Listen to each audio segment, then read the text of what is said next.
अस्सलाम वालेकुम नाजरीन, महकमा इत्तलात व राबित आमा के हफ्तेवार प्रोग्राम सुकून के आज के शुमारे में आपका खैर मकदम है। मैं हूं आपका मेज़बान सैयद शकील शान। जैसा कि आपको मालूम है कि हम अपने इस सुकून के प्रोग्राम में मुख्तलिफ यंग अचीवर्स को दावत देते हैं, यंग एंटरप्रेन्योर्स को दावत देते हैं जिन्होंने अपने अपने शोबे में काबिल फ़ख्र काम किया होता है।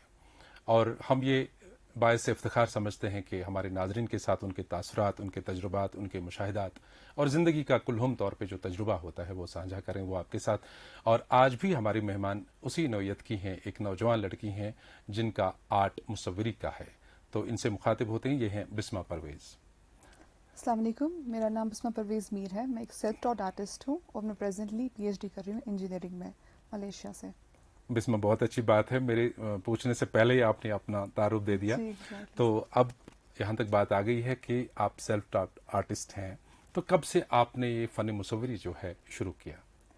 सर मैंने स्टार्ट किया 2010 से, क्योंकि सिर्फ बचपन से मैं इंटरेस्टेड नहीं थी आर्ट में, सीरियसली सेइंग, बट मैं इंस्पायर हुई हमारे कल्चर से, हमारी ट्रेडिशन से, हमारी अपने कश्मीरी कल्चर से। एग्जैक्टली। तो मैंने सोचा कि मैं इस चीज़ को एक्सप्रेस करूं ताकि लोगों तक पहुंचाऊं, इंटरनेशनल नेशनल प्लेटफॉर्म्स तक पहुंचाऊं कि कितनी खूबसूरती है हमारे यहाँ। तो मैंने आर्ट को एक मीडियम चूज किया फॉर इंफॉर्मेशन के लिए, को स्प्रेड करने के लिए। तो फ्रॉम 2010 आई स्टार्टेड, क्योंकि मेरा बीटेक कंप्लीट हो चुका था एंड देन मेरा एक साल मुझे मिला। तो then I thought let's do something जिससे मुझे लगे कि मैंने कुछ किया है अपने कश्मीर के लिए। तो I started Kashmir based. So Bisma, as you said कि आपने 2010 से स्टार्ट किया, कोई इंस्पिरेशन इसके पीछे? घर में कोई माहौल था ऐसा, कोई रिश्तेदार, कोई अपने घर का कोई फर्द आर्ट के साथ वाबस्ता था? सर घर पे तो ऐसा कोई नहीं था जिससे मैं इंस्पायर हो सकूं, बट मेरा एक माहौल, मुझे लगता है जहां हम रहते हैं कश्मीर में, हमारे इर्द गिर्द काफी कुछ चीजें हैं जो एक्सप्रेस करने के लायक है। हकीकत है, जैसे हमारा ट्रेडिशन, हमारा कल्चर जो हम बचपन से देखते आ रहे हैं, बट जब आप ग्रो होते हो तो आप ज्यादा इसका मीनिंग समझते हो। एंड देन उसके बाद काफी सारे हालात हमारे यहाँ के हुए जिसकी वजह से मुझे लगा कि मुझे एक्सप्रेस करना चाहिए अपने आप को, जो मैं नहीं एक्सप्रेस करती थी थ्रू वर्ड्स या किसी के साथ शेयर करके। तो मैंने आर्ट को एक मीडियम चूज किया कि मैं सब कुछ एक्सप्रेस करूं। सीधी सी बात है, क्योंकि हमारे यहाँ के कई नौजवान यहाँ पे आते हैं जिनको हम दावत देके बुलाते हैं। कोई लिखता है, कोई एक्टिंग के जरिए ये बात कहता है, कोई प्रोज के जरिए कहता है, कोई पोएम के जरिए कहता है, और आपने ये मीडियम चुना ब्रश के जरिए। वो तस्वीरें बनाते अपने कल्चर, अपने ट्रेडिशन, अपने कश्मीर की ब्यूटी को इस तरह से रंगों से उतार देती हैं ताकि लोगों तक ये चीज़ मुंतकिल हो जाए। तो बहुत ही अच्छी बात है। हालांकि आप अभी भी माशाल्लाह यंग एज में हैं, और आप जिस तरह से बात कर रही हैं कि बचपन से आपको ये लग रहा था, तो बचपन तो रिसेंट पास्ट में ही गुजरा होगा। तो ये अच्छी बात है कि आपने इसी कम उम्र की हद में ही ये सारी चीज़ें अपने अंदर भांप ली हैं कि हम एक रिच कल्चर के वासी है, उसके बाशिंदे हैं, एक हमारा सदियों पुराना एक ट्रेडिशन है। तो आप जो ये ट्रेडिशन और इस कल्चर, तहजीब, तमद्दुन, सकाफत को आगे उठाने का बीड़ा उठाया है आपने, तो क्या लगता है आपको कि यही मीडियम आप आगे तक ले जाएंगे? जी सर, एग्जैक्टली, क्योंकि मुझे लगता है अभी काफ़ी कुछ पेंडिंग है जो मेरी पेंटिंग में एक्सप्रेस करने के लिए है। अभी काफ़ी कुछ है जो मुझे खुद जानना है, क्योंकि सर मुझे लग रहा है हमारा काफ़ी सारा कल्चर है जो हम इस वक्त प्रैक्टिस नहीं कर रहे हैं, तो हमें पता नहीं उस चीज़ के बारे में। तो Aahista Aahista I am going, मतलब मुझे पता चल रहा है उसके बारे में। और मैं इसको एक्सप्रेस कर रही हूँ, तो इसलिए मुझे लगता है काफ़ी कुछ अभी पेंडिंग है जो मुझे आगे भी करना है। And I will stick to this art, like मेरा कश्मीर बेस्ड जो आर्ट है। तो इंशाल्लाह। तो फिलहाल जो आप इस वक्त कैनवस पर उतार रहे हो, पहले ये बात करें कि आप पेपर पे पेंटिंग करती हैं, दीवार पे पेंटिंग करती हैं कि कैनवस पे करती हैं? सर मैंने स्टार्ट किया पेपर से, क्योंकि मेरे पास स्किल्स नहीं थे उतने ज़्यादा, क्योंकि मैं सेल्फ टॉट आर्टिस्ट हूँ। तो इवेंचुअली आहिस्ता आहिस्ता जब मैंने स्किल्स को एनहांस किया तो आई केम ऑन द कैनवस, क्योंकि कैनवस का ये है कि आप अपना आर्ट को प्रिजर्व कर सकते हैं। कैनवस पे जो आर्ट होता है वो काफ़ी टाइम तक प्रिजर्व रहता है, पेपर में एग्जैक्टली। अदरवाइज जो पेपर है उसकी शेल्फ लाइफ ज़्यादा नहीं है और काफ़ी प्रिजर्वेशन करनी पड़ती है।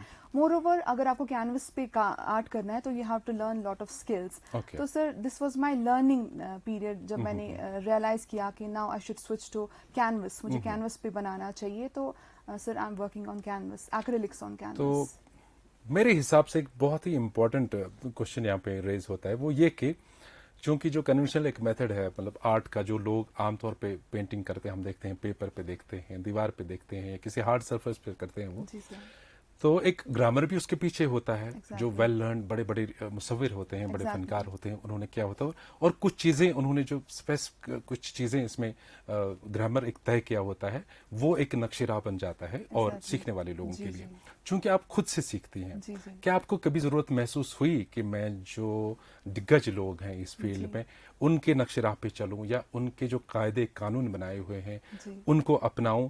तो ये क्या एक दिमाग में आपके ये आइडिया आया कि नहीं, मैं अपने ब्रश और अपने आइडियाज़ को कैनवस पे उतारूंगी और किसी का नहीं सुनूंगी? इसके पीछे क्या जी कहानी सर, है? सर एग्जैक्टली क्योंकि स्टार्टिंग सर मेरा खुद से ही हुआ था। लाइक इट वाज नॉट कि मैं किसी से सीखूं। अगर मुझे प्रोफेशनली लेना होता पेंटिंग तो मैं किसी से सीखती, सही। देन करती सर, मगर मैंने ये दिल से किया। लाइक मैं जो भी एक्सप्रेस करना चाहती हूँ अपने दिल से करना चाहती हूँ। इवन मैं लर्निंग भी खुद से ही करना चाहती हूँ। अच्छा। क्योंकि सर पेंटिंग में ऐसा नहीं है कि आपने किसी से स्किल सीख लिया और आप आर्टिस्ट बन गए। सर आपको उसमें इमोशंस रखने पड़ते हैं, आपको उसमें एक्सप्रेस करना पड़ता है, और वो सिर्फ आर्टिस्ट को पता है कि उसने क्या एक्सप्रेस किया सर। इसलिए हर एक आर्टिस्ट यूनिक है, चाहे वो सेल्फ टॉट आर्टिस्ट हो या कोई प्रोफेशनल आर्टिस्ट हो। जैसे प्रोफेशनल आर्टिस्ट का आपने कहा there is a grammar, there is a story behind everything. In the same way self taught artist की भी एक स्टोरी होती है, एक टेक्निक होती है, एक हम बोले कि सीक्वेंस होती है जो वो फॉलो करते हैं। तो दैट्स व्हाई मुझे लगता है हाँ, नो डाउट लर्निंग आपको रखनी चाहिए, आपको लर्न करना चाहिए। You shouldn't stop your way towards learning. But sir मुझे लगता है कि जैसे मैं सीख रही हूँ ना, इससे मुझे बहुत हेल्प हो रही है, क्योंकि मैं अपनी खामियां जान के सीख रही हूँ। तो इससे मेरी जैसे कि आपने दूसरे तीसरे सवाल में ही खुद बता दिया था कि हम इतनी खुशकिस्मती है कि हम अल्लाह की दी हुई इस नेमत, इस अर्ज़ कश्मीर में रहते हैं जो जन्नत से कम नहीं। जी बिल्कुल। और ये हमारा कहना नहीं, ये आलमी सतह पे माना जाता है कि ये ज़मीन पे अगर कहीं जन्नत है वो कश्मीर है। Exactly. तो ये we are blessed ji sir, have this place. तो इसमें देखा जाए तो जो शायर हजरात भी यहाँ आ गए हैं, उन्होंने भी कहा कि हमारे लिए एक माहौल बना हुआ है। हम चिनार पे लिखते हैं, हम आसमान की रंगत पे लिखते हैं, हम जहलम की रवानी पे लिखते हैं, हम पहाड़ों जंगलों को देख के लिखते हैं। तो ऐसी ही इंस्पिरेशन आपके लिए भी मिलती है इन नज़ारों को देख के? बिल्कुल। जो भी मैं बनाती हूँ इट्स लाइक कि फॉर एग्जांपल मैं रास्ते पे चल रही हूँ, दिस इज सिंपल रोड। अगर हम बात करें फॉर एग्जांपल मैं NIT श्रीनगर में मैंने मास्टर्स किया है, मैं उनके रोड्स पे चलती थी, तो चिनार जो मेरे इर्द गिर्द होते थे, तो मैं कहती थी कि शुक्र है अल्लाह का कि मैं एक आर्टिस्ट हूँ, कि मैं इसको एक्सप्रेस कर पा रही हूँ। अदरवाइज मैं इस चीज़ को फील ही नहीं कर पाती कि मैं चिनार के रास्ते से जा रही हूँ, इन पत्तों को देख पा रही हूँ। तो उससे मुझे लगता है कि एक आर्टिस्टिक फीलिंग आपके अंदर आ ही जाती है, इवन आप आर्टिस्ट हो या ना हो। And then there are some people जो रिग्रेट करते हैं वो आर्टिस्ट क्यों नहीं है, वो इस चीज को फील क्यों नहीं कर पाते। सो मुझे लगता है I am fortunate in that. Bisma, क्या आप मानती हो कि एक आर्टिस्ट बनने से पहले एक डेलिकेट ह्यूमन हार्ट का होना जरूरी है? सर मुझे लगता है कि ये डेलिकेट ह्यूमन हार्ट या एम्पैथिक नेचर है जो आपको आर्टिस्ट बनाता है। क्योंकि सर आर्टिस्ट बनने का मतलब हो गया आप अपने आसपास के माहौल को फील करते हो, चाहे वो इंसान की फीलिंग्स हो, एनिमल की फीलिंग हो, प्लांट्स की फीलिंग हो, या पानी की फीलिंग हो, सर या आसपास के माहौल की कोई भी। एग्जैक्टली सर, उसके लिए आपको एम्पैथिक होना बहुत जरूरी है। उसके लिए आपका वो दिल है ना, वो आपका वसी दिल होना चाहिए, छोटा दिमाग नहीं होना चाहिए। तो मुझे लगता है हर एक आर्टिस्ट की ये खूबी होती है कि वो अपने आसपास के माहौल को फील करते हैं, and that is the thing वो एक्सप्रेस करते हैं। तो क्या हम बिस्मा मान के चलें कि जो बिस्मा की अपनी पर्सनल लाइफ है, इस आर्ट को छोड़ करके वो भी एक नरम दिल वाली शख्सियत की जिंदगी हो? सर मेरा एक चीज मानना है, मैं बहुत ज्यादा एम्पैथिक हूँ, बहुत ज्यादा इमोशनल हूँ, और बहुत ही ज्यादा कहते हैं ना वो काफी मेरी लाइक मैं बहुत सेंसिटिव हूँ, हर एक चीज को फील करके मैं जीती हूँ। दैट्स व्हाई एट टाइम्स मेरे लाइफ में बहुत सारी चीजें जो है मुश्किल हो जाती है, क्योंकि in today's life you have to pretend things. आपको वो पूरा प्योर दिल नहीं रख सकते हो। में ही मेरे ख्याल से 70% लाइफ इंसान गुजार देता है। सर ये आर्टिस्ट के लिए मुझे लगता है बहुत मुश्किल होता है इस दुनिया में रहना, क्योंकि we want to be true to everything. Exactly. And हम चाहते हैं कि लोग भी हमारी तरह ट्रू रहे। सर मगर मैं इस चीज को खामी नहीं, मैं इस चीज को खूबी मानती हूँ कि मुझ में ये सलाहियत है। बहुत अच्छी कि बात की मैं मतलब साफ दिल रखती हूँ, लोगों की तरह सिंसियर हूँ, और हर एक चीज को महसूस करके करती हूँ। बहुत ही अच्छी बात की आपने, क्योंकि अगर सभी साफ दिल होते तो शायद आज आप आर्टिस्ट नहीं होती। जी सर, क्योंकि जब आप अपने इर्द गिर्द के माहौल में, अपने माशरे में, अपने सोसाइटी में, आसपास के लोगों से, दोस्तों, रिश्तेदारों में फील करती हैं कोई चीज़ कि यहाँ प्रिटेंशंस हो रहे हैं, यहाँ पे अंदर एक बात है, बाहर मुंह पे दूसरी बात है, तो ये चीज़ें एक तरगीब देते हैं इंसान को, एक सलाहियत अंदर से, एक अज़्म और कुव्वत इरादी पैदा होता है कि ये चीज़ मुझ में ना आए। और यू आर ब्लेस्ड कि आप आर्टिस्ट हैं। जी सर, आप चाहे मुंह से बोले ना बोलें, आपका ब्रश वो बात खुद करता है कैनवस पे। ठीक है। तो आप मुझे बताइए, चूंकि ये जो राइज तरीके हैं ना मुसव्विरी के, जैसे मैंने कहा अभी ग्रामर है वगैरह, वो है ये है, तो आपने अभी तक नहीं सीखा है। क्या आपको लग रहा है कि इस जंक्चर पे पहुंच के, स्टेज पे पहुंच के, कि अभी आपको वो कवायद जवाबित जो पेंटिंग के हवाले से हैं उनको सीखने की जरूरत पड़ रही है या पड़ेगी? जी सर, क्योंकि मैंने आपसे कहा कि बचपन से मैं पेंटिंग नहीं कर रही थी, तो मैंने अपना प्रोफेशन डिफरेंट चूज किया था क्योंकि मेरा इंटरेस्ट इंजीनियरिंग में था। And then I got inspired from Kashmir culture and nature and I started painting and all. But sir हाँ, वक्त की मतलब इतना वक्त मेरे पास नहीं होता है कि मैं पेंटिंग सीख लूँ। But sir definitely I am open to learning. मैं सीखने की कोशिश करती हूँ अभी भी। सर डेफिनेटली लाइफ में चांस मिला तो इंशाल्लाह आई एम सीखिंग। तो क्या बिस्मा आप इसको एज प्रोफेशन आगे बढ़ाना चाहती हैं कि अभी शौकिया तौर, एक हॉबी के तौर पे आप इसको ले रही हैं?